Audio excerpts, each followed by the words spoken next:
तो कहानी शुरू होती है दो लड़कियों के साथ में जो एक की मॉम की डेथ के बाद सारा स्टफ दूसरे घर में अनबॉक्स कर रही थी, जहां पर एक ओल्ड स्टाइल कैमरा नजर आता है और उसकी मॉम की पिक्चर शायद मरने से पहले ली हो, जिसको देख के वो इमोशनल होती है और अपने भी एक पिक्चर लेने की कोशिश करती है अपनी दोस्त के साथ में। और पिक्चर लेने के बाद देख पाती है एक डार्क शेडो को जो उनकी फोटो में आ चुकी थी, बट इसको ना नोटिस करते हुए उसकी दोस्त वापस घर जाने लगती है और ये लड़की फील कर पाती है कि उसके आसपास कोई है। और जैसे ही वो एडिक में जाती है आवाज को फॉलो करते हुए वहां पर एक डार्क फिगर उस पर अटैक करता है और उसे जान से मार देता है। और शायद इस इंसिडेंट के बाद गाइज आप फिर कभी नहीं कहोगे सेल्फी। और अब स्टोरी कंटिन्यू होती है एक और लड़की के साथ में जिसका नाम बर्ड है। वो हमेशा स्कार्फ पहन कर रहती है क्योंकि उसके गर्दन पे स्कार्स थे, उनको छुपाते हुए वो इंट्रोवर्ट लड़की फोटोग्राफी का शौक रखती थी और एक एंटीक स्टोर में काम करती थी। यहाँ उसके ज्यादा दोस्त तो नहीं है बट वो अकेला रहना ही पसंद करती है। अपनी पुरानी वॉच को फिक्स कर रही थी जिसमें उसके डैड की फोटो थी। वहीं पर टाइलर आता है जो उसे इस पार्ट टाइम जॉब पे रख कर गया था और उसको थैंक यू गिफ्ट देता है उसके लिए वेट करने पे।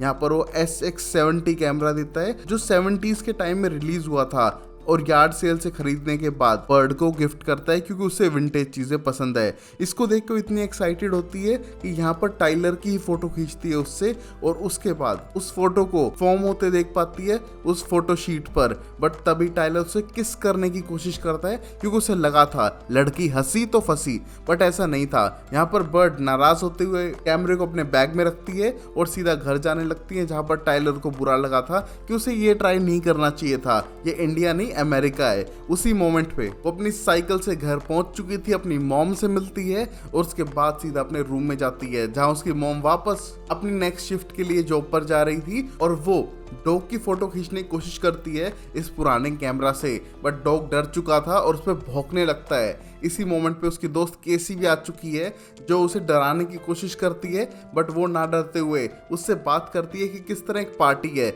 यहाँ पर वो इनवाइटेड है। इस मोमेंट पे बर्ड को ज्यादा इंटरेस्ट तो नहीं था बट उसका क्रश कॉर्नर आने वाला था जिसके लिए वो एक बार ट्राई जरूर करेगी। यहाँ पर वो दोनों रेडी होके जाने लगती है अपने दोस्त मीना और डेविन के साथ में, जहाँ वो दोनों एक दूसरे से फाइट कर रहे थे। वैसे तो लवी डवी कपल्स हैं बट हर कपल के बीच में कलेश होना जरूरी है, जो इन दोनों में भी हो रहा था। और यही हम देख पाते हैं बर्ड के इतने अच्छे दोस्त नहीं थे, सिर्फ केसी अच्छी दोस्त है जिससे वो बात कर रही थी और देख पाती है टाइलर के उस फोटो को जिसके पीछे से वो डार्क शेडो हट नहीं रही है। उसे लगता है शायद पुराना कैमरा इस वजह से होगा, बट वहीं टाइलर अपनी शॉप अकेला बंद कर रहा था और तभी देख पाता है पुराने प्रोजेक्टर को जिसके अंदर रखी फोटोज को देखते हुए एक्साइट होने लगता है और देख पाता है एक डार्क शेडो को जो किसी फोटो में थी और किसी में नहीं। उसको मिटाने के लिए वो आगे भी जाता है और देखता है एक हथौड़े की हेल्प से कि अगर कोई होगा तो उसे तोड़ दूंगा, बट उसे कोई नजर नहीं आता। बट अगले ही मोमेंट पे उस पर अटैक होता है और ये डार्क शेडो फिगर उसे जान से मार देती है। और वहीं बर्ड पार्टी में पहुंच चुकी है, थोड़ा इंट्रोवर्ट फील करती है और कोना को देख पाती है जिससे वो थोड़ी देर बात करने के बाद उनकी एक ग्रुप फोटो खींचती है अपने दोस्तों के साथ में और नोटिस कर पाती है एक और डार्क शेडो को जो पिक्चर के अंदर तो थी बट यहाँ पर कोई ध्यान नहीं देता है उसकी बातों पे। और बाद में वो एवरी की भी फोटो खींचती है जिसकी पार्टी में वो आई थी। यहाँ पर एवरी को ज्यादा इंटरेस्ट नहीं है क्योंकि वो बर्ड को इतने अच्छे से जानती नहीं थी। उसी मोमेंट में पुलिस वहां पर आ चुकी थी जिसको देख के सब लोग डर चुके हैं, बट पता चलता है कि वो बर्ड से मिलने आई है। यहाँ पर पुलिस स्टेशन ले जाने के बाद बर्ड को बताती है कि किस तरह उसके दोस्त टाइलर की मौत हो चुकी है और वो लास्ट टाइम उससे कब मिली थी। यहाँ पर उसका कहना था कि वो अपने पार्ट टाइम जॉब के बाद नहीं मिली है और उसकी मौत कैसे हो सकती है, बट यहाँ पर पुलिस के पास भी कोई जवाब नहीं था जिसकी वजह से वो इमोशनल होने लगती है। और पुलिस वाले जानते थे उसे क्योंकि उसके डैड की भी एक हादसे में मौत हुई थी और सब जानते थे कि वो एक सिंगल मदर के साथ रहती है। इस मोमेंट पे उसकी मॉम आके उसे सपोर्ट करने की कोशिश करती है बट वो घर जाके अकेला टाइम स्पेंड करने लगती है और देखती है उस फोटो में जहाँ पर टाइलर के पीछे से डार्क शेडो जा चुकी थी।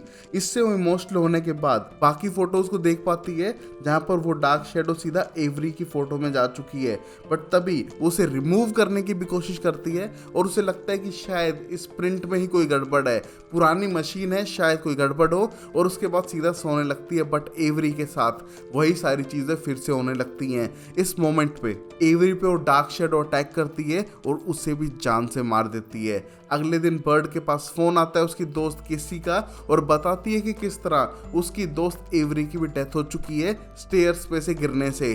जिसके बाद इस बात पे कोई यकीन तो नहीं कर रहा है क्योंकि एवरी ने ड्रिंक नहीं की थी, बट अब उसकी भी मौत हो चुकी है। एक ही दिन में 2 बच्चों की मौत शायद कुछ सस्पिशियस पैदा कर रही थी। और यहाँ बर्ड देख पाती है वो शैडो एवरी की फोटो से सीधा उनके ग्रुप फोटो पे जा चुकी थी जिसको खुद बर्ड ने लिया था।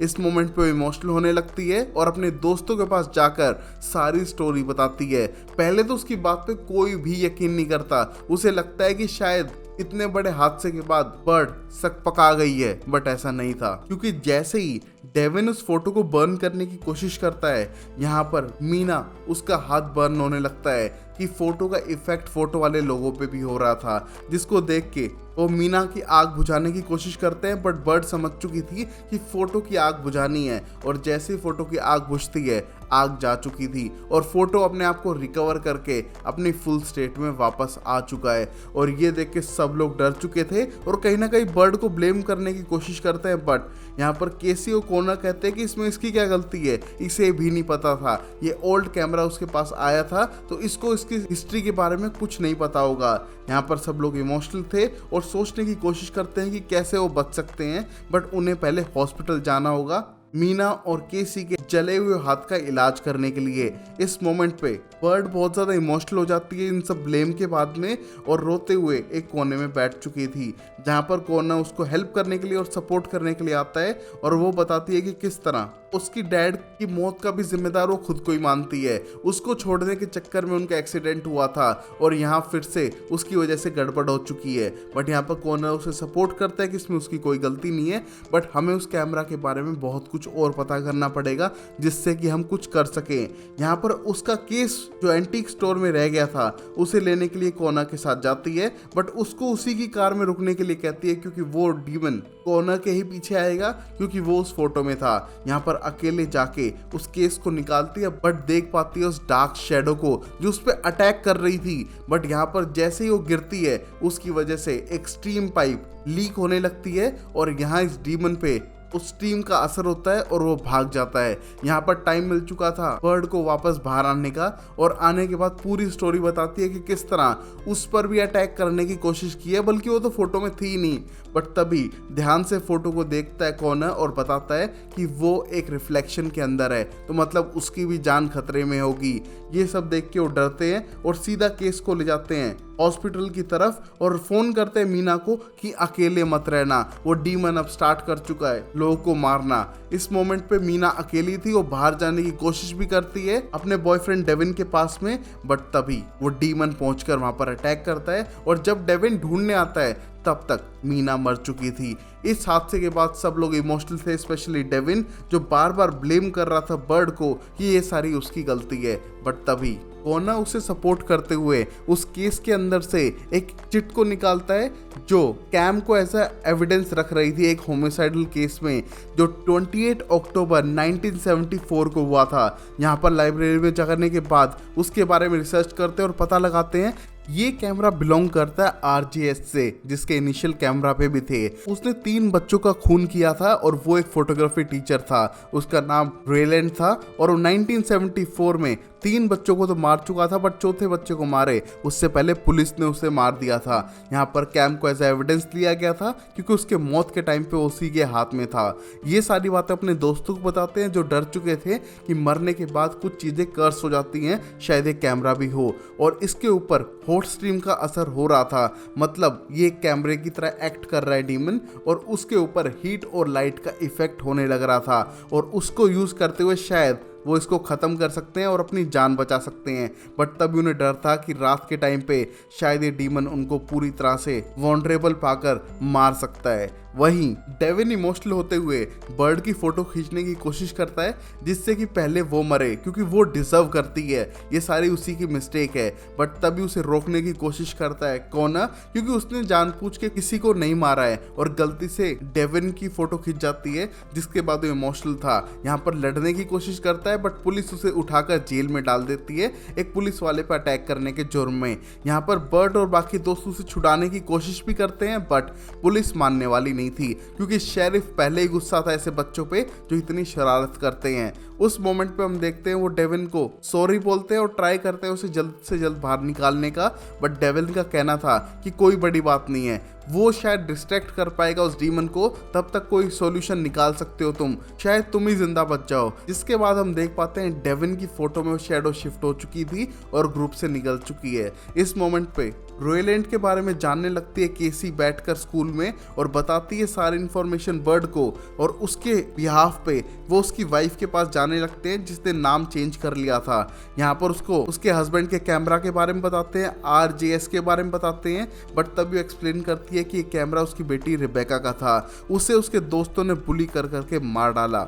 यहाँ पर वो अपनी स्टोरी बताने लगती है कि किस तरह उसकी लड़की इंट्रोवर्ट थी और 4 बुली ने आकर उसकी बेटी की उल्टी सीधी फोटो खींची, उसे ब्लैकमेल किया, उसे इतना टॉर्चर किया कि वो खुद की जान ले ले। और यहाँ पर उसके हस्बैंड ने उसका रिवेंज लेने के लिए उन चारों को पकड़ के टॉर्चर किया और मार डाला, जिनमें से एक अभी भी जिंदा है, और उसी की वजह से शायद उसका हस्बैंड का डीमन यहाँ पर घूमने लग रहा है उसे मारने के लिए। इस मोमेंट पे वो समझ चुके थे कि 4th बंदे का मरना जरूरी है जो 1974 में जिंदा बच गया था, इसी वजह से डीमन लोगों को मारने लग रहा है और उस सब को रोकने के लिए उसको ढूंढना पड़ेगा। जिसके लिए वो सीधा स्कूल जाने लगते हैं और पता लगाते हैं कि कोई और नहीं बल्कि शेरिफ ही था। शेरिफ पे वो 4th किड है जो बच चुका था और एक बहुत बड़ा पुली था। बट यहाँ पर शेरिफ केसी को पकड़ के लाने लगता है जो स्कूल के अंदर बिना पूछे घुस चुकी थी और सारे बच्चों को डांट के भगाता है। बट यहाँ पर बर्ड हार मानने वाली नहीं थी, वो उसकी फोटो खींचना चाहती है कि वो मरे जिससे कि उन सबकी जान बच जाए, बट उसमें हिम्मत नहीं थी, तो कॉर्नर जबरदस्ती उसकी फोटो खींचता है और यहाँ पर उसको पूछने लगते हैं रिबेका के केस के बारे में, क्यों उसे इतना बुली किया कि उसे मरना पड़ा। बट यहाँ पर रियलिटी बताने लगता है शेरिफ और एक्सप्लेन करता है कि रोयलैंड की वाइफ ने उसे झूठ बोला है क्योंकि उसे झूठ के सहारे जीने की आदत पड़ चुकी है, क्योंकि वो अपने हस्बैंड को कभी ब्लेम नहीं करती थी। यहाँ पर रिबेका उसकी दोस्त थी, उसको उसका फादर ही बुली किया करता था और उसकी ऐसी अश्लील फोटो खींचता था। यहाँ पर उस सब को रोकने के लिए उनने उन फोटोज को लिया, पुलिस तक पहुंचाने की कोशिश की, बट यहाँ पर उस टीचर ने उन्हें पकड़ लिया और टॉर्चर किया जान से मारने तक। यहाँ पर रिबेका ने पुलिस को बुलाया जिससे 3 की तो मौत हो चुकी थी, बट वो अकेला इस हादसे में बच चुका था। यहाँ पर रिबेका इतने बड़े गिल्ट को ले नहीं पाई कि उसकी वजह से 3 उसके दोस्तों की मौत हुई है, इसलिए उसने अपने आप को मार डाला। यहाँ असली डीमन तो रिबेका का डैड ही है जो कभी भी एक अच्छा इंसान नहीं था। इस मोमेंट पे ये सब सुनकर सब लोग डरने लगते हैं क्योंकि पीछे से फ्लिकर लाइट के अंदर वही डीमन आने लग रहा था और सीधा फोटो उठाता है जमीन पे से शेरिफ की और उसको बीच में से फाड़ देता है, जिससे शेरिफ की मौत हो जाती है, वो भी भयानक तरीके से। यहाँ पर सारे बच्चे अपनी जान बचाने के लिए भागते हैं, बट बर्ड और केसी एक साथ होते हुए सीधा पहुंचते हैं वॉशरूम के अंदर। सारा हॉट वाटर ऑन करते हैं जिससे कि स्टीम बन सके और ये डीमन अंदर ना आ सके, और ऐसा होता भी है। नेक्स्ट मोमेंट पे केसी को छोड़कर अब जाती है बर्ड अपने दोस्त कॉर्नर की जान बचाने के लिए। यहाँ पर कॉर्नर पे अटैक कर रहा था वो बार बार, जिसको रोकने के लिए बर्ड अपनी फोटो खींचती है और डार्क शैडो उसकी फोटो में आता है। वो टारगेट बन चुकी है उस डार्क डीमन का जो उसका पीछा करने लगता है, और जैसे फोटो उसके अंदर आई यहाँ पर वो बताने लगती है कॉर्नर को कि किस तरह वो उसको फुल फॉर्म में लाएगी और उसके बाद उसे खत्म करेगी। कैमरा लेके भागने लगती है नीचे फोटो रूम की तरफ, और यहाँ पर डीमन उसका पीछा कर रहा था और उस पर सीधा अटैक करता है और अपनी फुल फॉर्म में आने लगता है, क्योंकि वो बिल्कुल अंधेरे वाली प्लेस थी जहाँ पर कैमरे की रील्स को रेडी किया जाता था। यहाँ पर वो अपनी फुल फॉर्म में आने के बाद बर्ड की जान लेने लगता है, बट तभी बर्ड उसी की फोटो खींचती है और उसके बाद उसे क्रश करने लगती है जिससे कि वो डीमन को मार सके। बट यहाँ पर उसकी खुद की 2 उंगलियां भी उस फोटो में थी जो क्रश होने लगती हैं। और नेक्स्ट ही मोमेंट पे हम देखते हैं डीमन बहुत बुरी हालत में था और उस पर फिर भी अटैक करने की कोशिश करता है, तो यहाँ पर बर्ड उसे फोटो को जलाकर मार डालती है। यहाँ पर उसकी 2 उंगलियां भी जल रही थी, बट वो इतना पेन सह सकती थी अपनी दोस्तों की जान बचाने के लिए। यहाँ पर डीमन जैसे ही मरता है फोटो अपने आप इरेज हो जाती है और सारा डीमन का डर भी अब खत्म हो चुका था। बाहर जाने के बाद अपने दोस्तों के साथ बात करती है कि शायद वो फिर से कभी भी सेल्फी नहीं लेगी। यहाँ पर हंसते हुए सब लोग हॉस्पिटल की तरफ जाने लगते हैं, बट उससे पहले बर्ड अकेले जाती है समुद्र के पास और उस कैमरे को पानी में फेंक देती है कि वो किसी और के हाथ कभी भी ना लगे। डीमन मर चुका है बट कोई भरोसा नहीं है कब आ जाए, इससे बेटर है कि उसे पानी में डाल दे। यहाँ पर मूवी एंड होती है। अगर आपको अच्छी लगी हो तो प्लीज़ लाइक करना, चैनल को सब्सक्राइब करना और देखते रहो show time explainer amazing series के लिए।